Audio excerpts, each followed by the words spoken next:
Better World Blueprint. Good humans doing good things.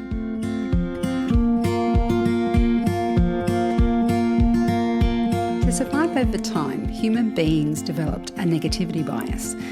By focusing on danger and disaster, we were able to avoid those situations and evolve, survive. These days, we are fed danger and disaster in our news reports and on our social media feeds. But is that all the world is? Hi, I'm Siobhan Hunt, and I'm here to create some balance. All you'll get here are good people doing good things. Welcome to A Better World Blueprint. What does it take to create a brighter future for the world? Jackie Carpenter believes it's all about giving kids a place to dream big. Her foundation, One Giant Leap Australia, is, on face value, a place to learn about space and STEM subjects. But it is so much more than that. Jackie and her team have designed a program to help kids feel seen, heard, connected, and that anything is possible. This is my chat with founder and director of One Giant Leap Australia, Jackie Carpenter. Hello, Jackie, and welcome to A Better World Blueprint. Hi, Siobhan. I'm really excited and honoured to be here and to be able to talk about what I'm really passionate about. Well, that's one of the key reasons why I wanted to chat to you, because I know how much you love what you do, but also what an incredible difference it must make to the kids you work with. I'm just wondering though, did you have a wake-up moment where you thought, okay, this is what I'm going to do? I trained as a primary school teacher and someone said Honeywell are giving scholarships away for teachers to go to space camp. And I didn't do a gap year. I did all the other crazy stuff, but I didn't do a gap year. I didn't even have a passport. And I remember I applied. I just thought someone could pay for me to go to America. That could be cool. I had no idea how far it is to the moon. And honestly, as long as it's in the sky, I'm happy, right? So I applied and got rejected. So it just it reinforced me loser, Anyway, so then the following year, I got a reminder that these scholarships were open. I can't remember what I wrote. And then I forgot I even applied. And then the following March, it said, everyone's going to find out next week who's going to space camp. I went, oh, that's right, I applied for that thing. And the next thing, I get an email telling me I've been selected. Wow. One of 268 teachers from around the world selected for the program. I had decided at that point you just have to try different things. So all I remember is a big blur. And then I'm on a flight into Dallas and a hailstorm hit. Now, I'm in a whole plane full of people I don't know. I'm an inexperienced flyer. I think I'm just going to die in Dallas and not get to that cool place. And so 2 aborted attempts at landing, and the pilot goes, I'll try that again. And I just out loud said, please don't go, just go somewhere else. And so eventually I get to this magical place called Space Camp. And I knew no one. I knew nothing about what I was heading into. So anyway, the next day I'm put in a group of people, and that totally changed my life. I got an award called the Right Stuff Award. It was for the leader of leaders. And when they said there was this award at the graduation ceremony, I was thinking about all these people that I'd met. And they called my name out, and I got known as the koala woman because I handed out hundreds of clip-on koalas. So everyone's like, koala woman, and I'm like, what? So I'm crying like I couldn't believe I was selected as a leader of leaders. I couldn't believe it. And to this day, I still think, how did that even happen? Can you tell me, obviously you made some incredible friendships when you were at the camp, but I'm thinking that the substance of what you learnt there must have had a significant impact given what you do now. Can you tell me a bit about that? Oh, totally. I walked out of there on a high. I was voted the leader of leaders. I got a scholarship to take for a kid from my school to go to space camp. I went back full of, I nearly lapsed back into the old Jackie thinking, and it changed me. And I thought, we need one of these in Australia. We need this magic. What was it though? What do you think They let me be me. There was no such thing as a failure or a mistake. Everyone was there together. But they encouraged me and they showed me all these new things. Can I ask how old you were at that point, Jackie? Me, let me think, 45, 46.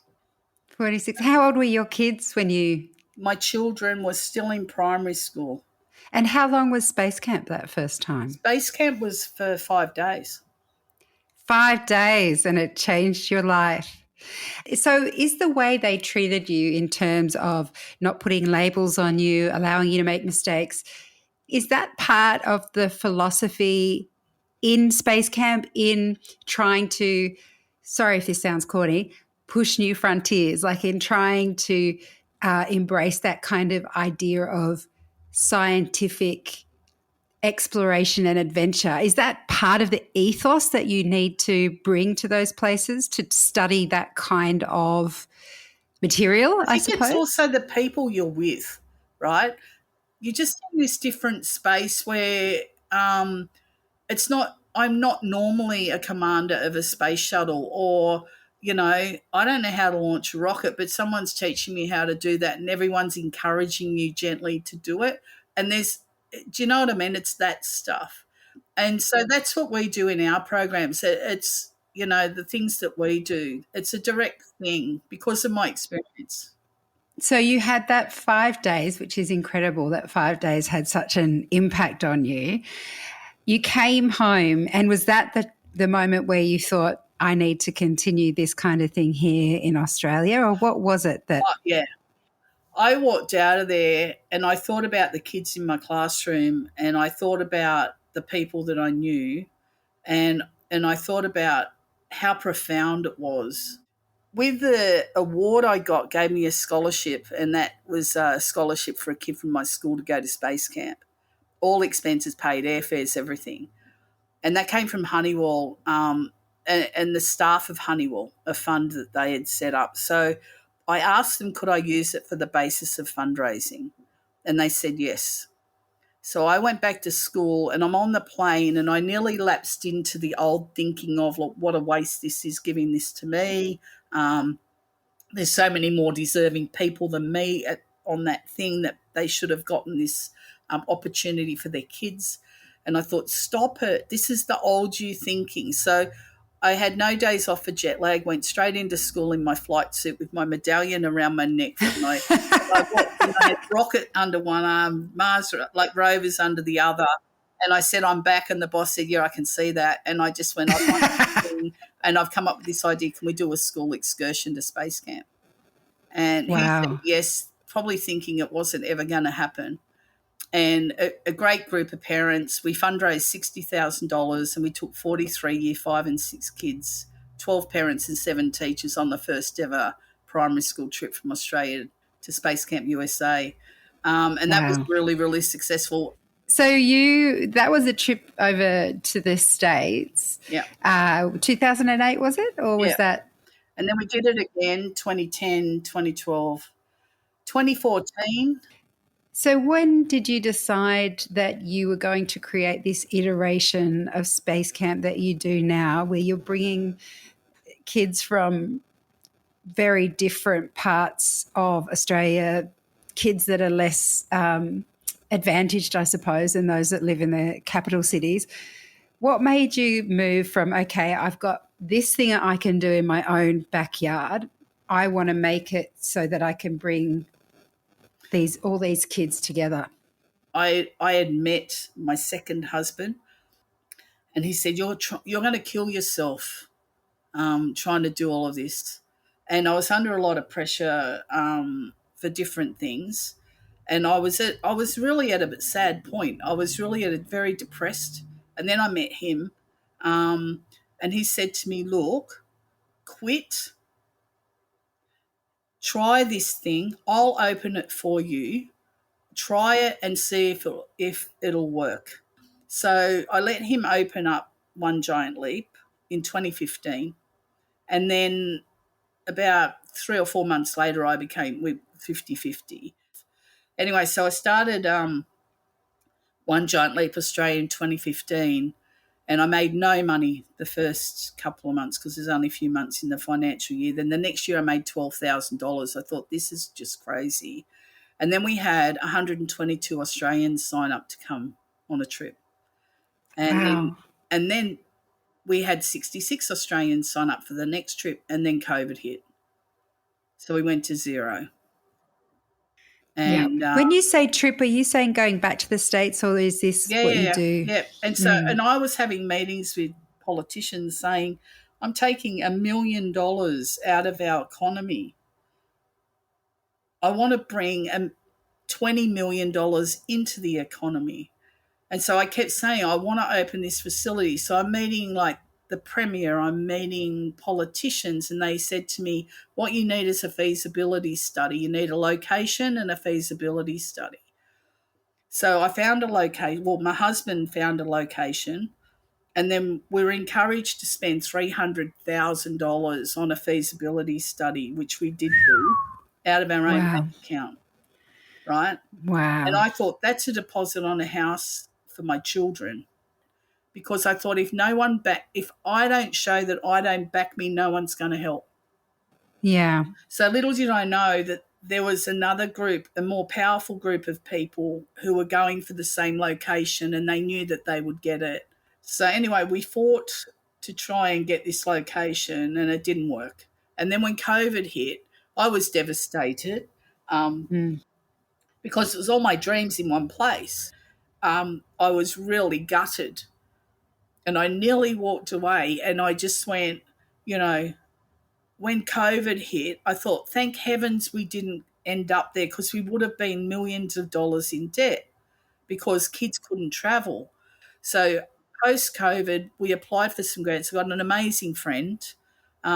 She helped me write some grant applications, and we got some money from the New South Wales government, and we ran 36 workshops over school holidays for a year. Space and aviation ones in 12 different locations across the state. And we learned that what's going on in our own state, how hard things are and still are to this day. Shop fronts closing, empty streets of shops. So is this in the locations you went to do these separate workshops? We worked hand in hand with the government on areas of need. Right. So we went to the 12 locations, and we ran what we called Aerospace Academy. And it was just a concept. It was from everything that I had learnt. It was a concept on paper, and we had never run one before. And yet we were going to do 36 of them in a year. And then on top of that, we got the funding to run camps, aerospace camps. And so that was a modified version of what I know and what I've learnt over all these years since 2015. And we got the funding to do 11 camps, 4 days, 3 nights, 11 different locations, Moree, Lightning Ridge, all different places, but it's free. Everything is free. So everyone is equal. There's no barriers. Right, do you know what I mean? And that's the cool thing, that everyone walks there in as equal, and no one really cares where you come from, what school you go to. There's none of that. We won't have any of that, and we don't have any of that. And then change of government, the grants got changed, and so the funding, we've done what we were asked to do with the grants, but there's no more funding for that. What's the age range, Jackie? In many things that we do, like we ran a thing at the Scout Hall in Broken Hill for 10-year-olds, or 5 to 10-year-olds, so the parents all hanging out too. So our age range, 11 to 14 for our camps and things like that. But more than that, the kids that have done our camps, so this morning we were talking about how we're using, like there are kids that are approaching us, can we help? So kids who have done camp, kids who have done Space Teams Academy or any of those other things, we get them to come and help us, so then they become leaders. So we're building that capacity of them thinking that there's no one who thinks like me. I don't belong in the world. From that to be, I'm leading a workshop on, using virtual reality or whatever. So we encourage those kids, and we provide those opportunities for leadership. But you definitely get kids that have struggled in different areas, whether Yes. it might be fitting in socially or being on the autism spectrum. Is that right? Yeah, neurodiverse kids, the whole equity and diversity. We embrace all of that. I had someone contact me and say, "Can my son apply for camp?" Because we make them all send a video, and the reason why we get the video is not anything more than so we can group the kids in groups. So we can say, well, this one's serious about this, so we'll put that one with these serious ones about that. So the grouping is really, really critical to success for the kids because they get to talk to kids who are interested in black hole 75 dash whatever, right? So so it's in the video, and I said, just why are you calling? You just send a video. She goes, my son has a missing left hand. And you know what? I thought, does she spend her life having to explain that to every single person? And I was horrified that this poor mum felt the need to call me and ask permission for her child to apply. I was shocked because it's not in my realm of anything. Like we're open to everyone and we just work with the parents and the teachers to ensure the success of the child.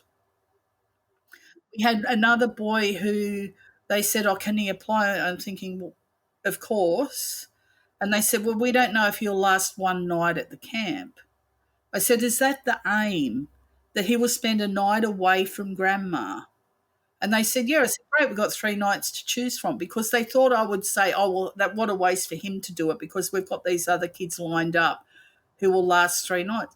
But it depends what your aim is. Yeah. You know, and he stayed. He didn't even ask to go home. I can't help but think, listening to all the things that you do on these camps and all the different communities you work with, that sounds like a shit ton of work. So how have you got a team that help you with this, Jackie? Please tell me you're not doing this all on your own.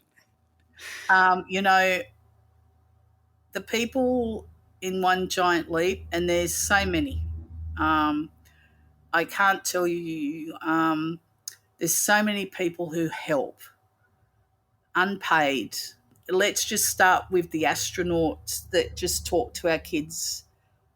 When I ask, I go, I need an astronaut, and they go, yep, when do you need me? Just tell me a time. And they do it out of the goodness of their own heart because they believe in what One Giant Leap's trying to do. I think I can tell what the aim is, but if you had to distill what the aim of One Giant Leap is, what would you say it is? We have a tagline, making the impossible possible. And that comes from, you know what, I'm going to build a space camp. I'm going to do it. I believe all the people around me. And I mean, truly, I'm going to make the impossible possible because I want the kids say, oh, and I mean, Electro-Optic Systems gave us $20,000 to give to 4 kids to go away, right? And the kids from last year, one of the girls, in her thank you video, she goes, you know, I nearly didn't apply. I nearly didn't apply because it never, ever happens for me. I only ever see it on the TV. And she said, and guess what? You know, she cried in Disneyland in Star Wars, like, because she just couldn't believe that she was there, like sobbing her heart out and everyone's hugging her because she never thought it could happen for her. But we make that happen, and we want to make that happen for so many kids because I am really worried that our kids feel like they don't fit in. I'm really worried that they're missing out. And it's always the same kids getting the opportunities. We have to be aware. We have to give these kids the opportunity to shine. And I'm not talking about everyone needs to be in a white suit and run around on the moon. You know, unless they have the opportunity, how do they know they're any good at it? And then I tell them, you need to surround yourself with a network of people who believe in you. So if you want to be a garbage collector, be the best garbage collector, but don't hang out with people who say you can never do it. Put them to the side. Only keep around you those people who are going to say, yep, go for it. I think, the great garbage patch, great, like you can relate all of those things. So all the people that we work with and all the people who are part of this are part of these kids' network. So if they want to write a question to an astronaut, they'll get an answer back. If they want to write a question to Todd Barber about Mars rovers, he'll respond. Because we know on our shoulders they stand, right? And that's what the astronauts said with Apollo 13. On your shoulders we stand. We have to open our networks up for our kids. How else are they going to be successful? I can hear it's been a long journey to get where you are now. And I do ask my guests whether they stumbled on the way. And I feel like for you, that's possibly a question for now, because I know that you've had a lot of challenges. Yeah. But as you mentioned, you didn't get the grants that you are used to, or that you had, that were enabled you to do all those camps and all that work. Yeah. Would you say your stumble is now? Yeah. Now we have 15 VR headsets. We have 32 laptops. We've got the stuff, right? We have the stuff, but there's no grants. And people haven't got the money. And we deliver really high quality program, good food, accommodation that's safe. I would love to talk to anyone who wants to be involved in any way, and it might not be financial. It could be just advice or helping us write a tender or a grant, or it could be someone who knows of a facility that might be appropriate, or it could be a company that has a facility sitting empty that might want to join forces, because it's not just the space stuff. It's the whole experience. And then I think of things too, like I have some pretty crazy ideas, but I think about the one teacher schools and how there's no casual staff to relieve them. Imagine if we could get all the one teacher schools in with all the kids, and we can have them all in camp together, and they could talk about the problems that they've got being a one teacher school, and they can do their bit and the kids can be doing this bit. And imagine the collaboration and the learning, because we take away the problem of someone trying to look after the kids while the teacher's doing the teacher training. And then we can train up teachers, and uplift them, make them feel really good. I love that you're even in a place of extreme fragility. You are still thinking of how you can help others who are It's important. Struggling. It was embedded in me by my mother and my grandmother. So I just think, I want kids to, and I do know that they feel like this, they want to pass it forward. The kids that we've worked with, even the kids from 2008, there's talk now of a reunion at the end of the year, and those kids have now got jobs, and they're going, we want to help. We want to pass it forward to the next kids to have their opportunity to have experience your programs and what you're doing, because it made such a difference to us. Just, sorry, I don't want to harp on about it because you've got so many great stories there. But I think when I talk to people who are doing work that makes the world a better place, it is often not an area there's lots of money in, and people have their own pressures. And I think it's a really important question for people in this space, and that is, how do you look after yourself when you have such passion and commitment for this work that you've already put so much into? How do you look after yourself when you are in this place of, and I don't know that people would understand it unless maybe they've been a freelancer or, where there is great financial insecurity. How do you keep going? How do you support yourself in those times? And probably too, I should say, when we got the grant money to run the holiday program and the camp program, we were told about it in November. So we started coordinating and organising. And I asked someone to come and join us because at that time we didn't have any staff. So I asked someone, knowing full well we needed somebody, I asked someone to join us in the January. And then in the February, I knew we would need a second person. So I asked someone to quit their job and join us, and that person had been in their job for 10 years.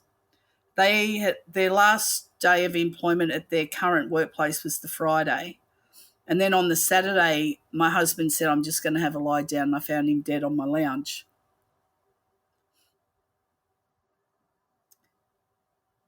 So we went from having programs written on paper, and we had the money. And I thought, this is a big opportunity. So everyone gathered together, and the guy who had asked to join us, I'll never forget, he on the Sunday, he just broke down and said, I was looking forward so much to learning from my husband. And he was the drone person, and none of us really knew what the plans were for that part of our program. And we're all avoiding looking in the drone box. And eventually it was the last box we got down to everything else. And anyway, we looked in the drone box. It was all perfectly numbered, 111, 222. He had left it perfect. I had to send a team to the Avalon Air Show and organise his funeral at the same time. And we hadn't run a program. Then the first program was the April, and he died in the February. So then we had a mad flurry about making the programs work and taking off off paper and actually physically making our programs work. And so we did that. I'm still worried that you're not looking after yourself, Jackie. I'm really crying because it's emotional remembering. But I look after me. I have got plenty of people who watching my back.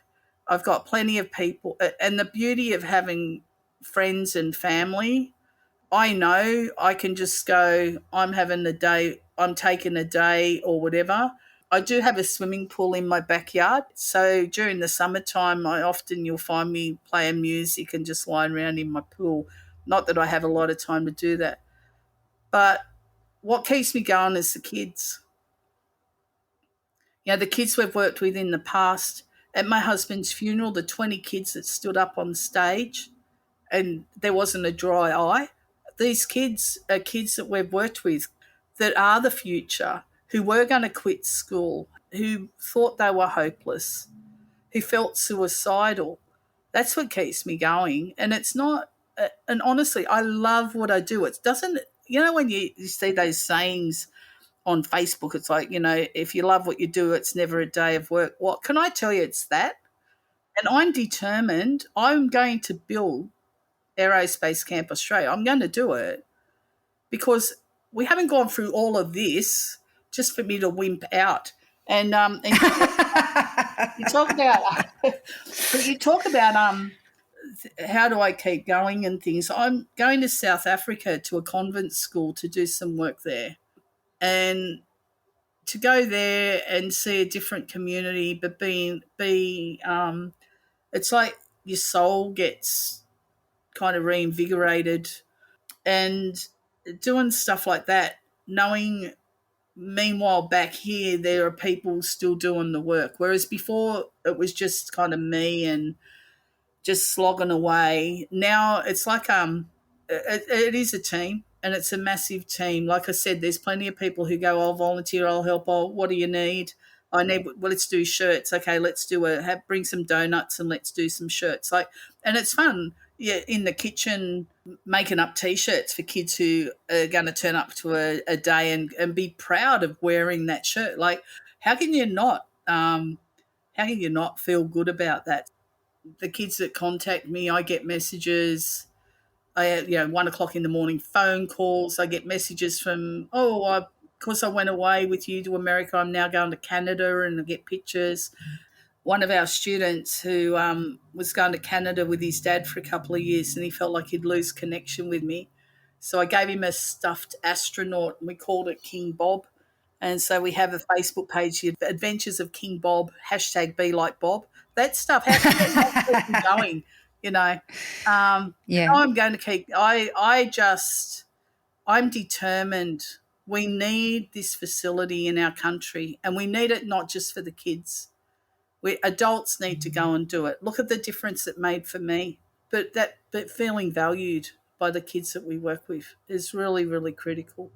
But yeah, it would be good to have some finances to employ a few more people. I bet. If anyone is listening and has lots of money, you know where to put it now. It's fun. I really love it, you know. It is when my heart is, and I just want to be a good role model for my daughters, you know. Jackie, you said that when you went to space camp the first time, it changed you. Yeah. Obviously, we can see that. Are you able to articulate how the work itself might have changed you, how doing this over the years has changed you as a person? I used to sweat the small stuff. I did. I used to, you know, freak out about this, that, and the whatever. But as I've gone on through this, there were times that I just thought, oh, look, you're just being ridiculous. It's not ever going to happen. And then I think, what am I telling the kids? And then what am I thinking to myself? Now, a classic example, Siobhan, is on Friday, I got a message requesting me to apply to become an astronaut.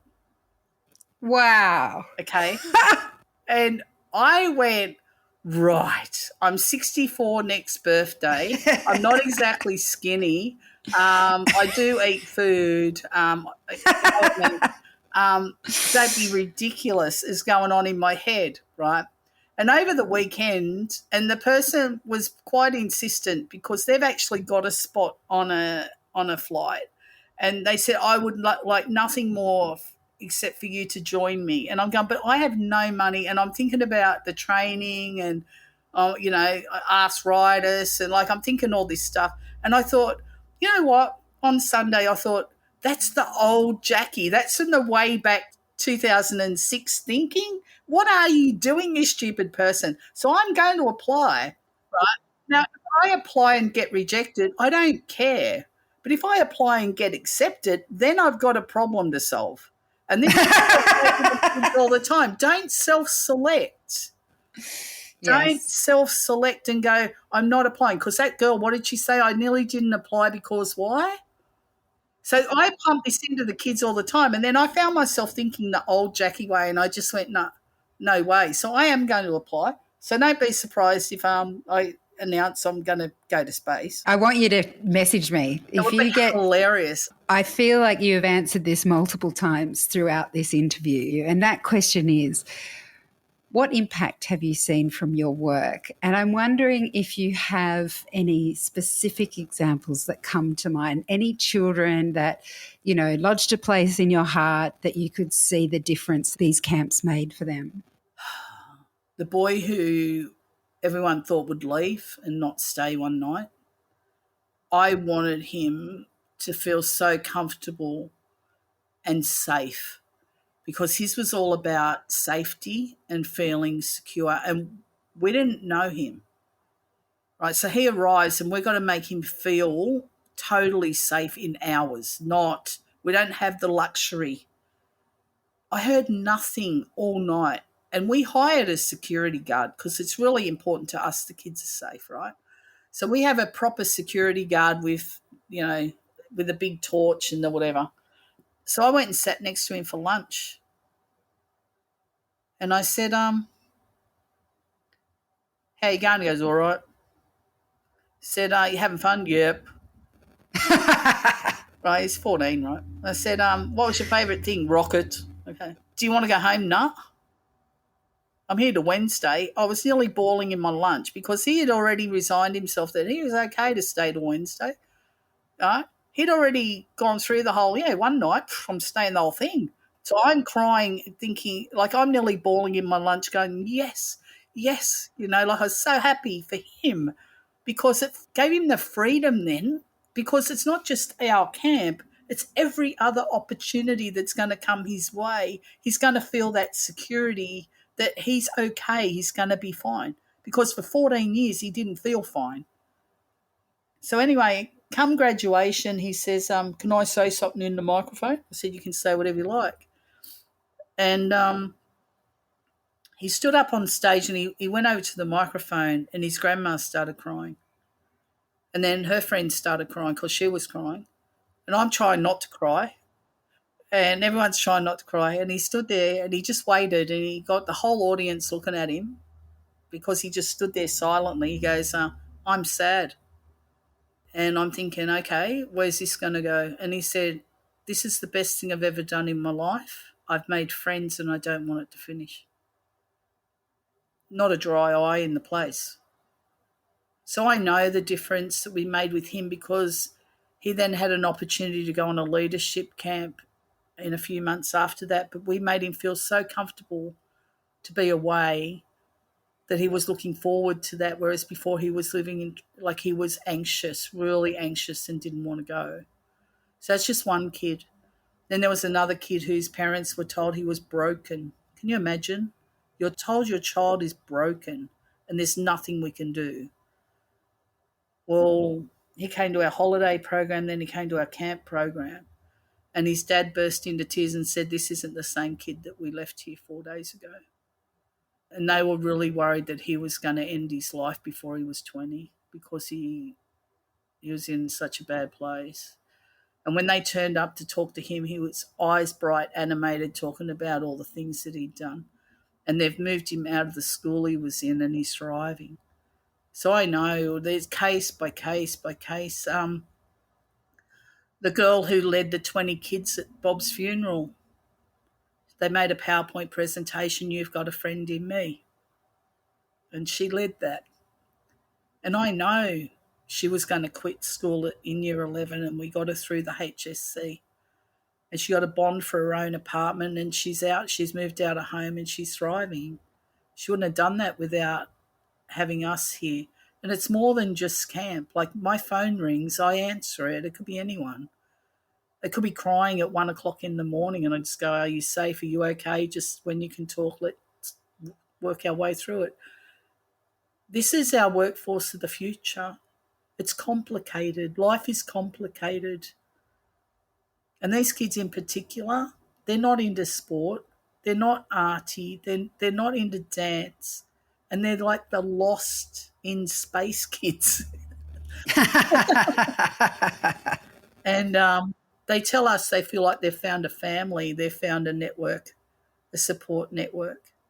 And I mean it. Like I'm still friends with those people from 2007. I would do anything for them. And these kids will do anything for each other because of the shared experience. And the more immersive the experience, the better.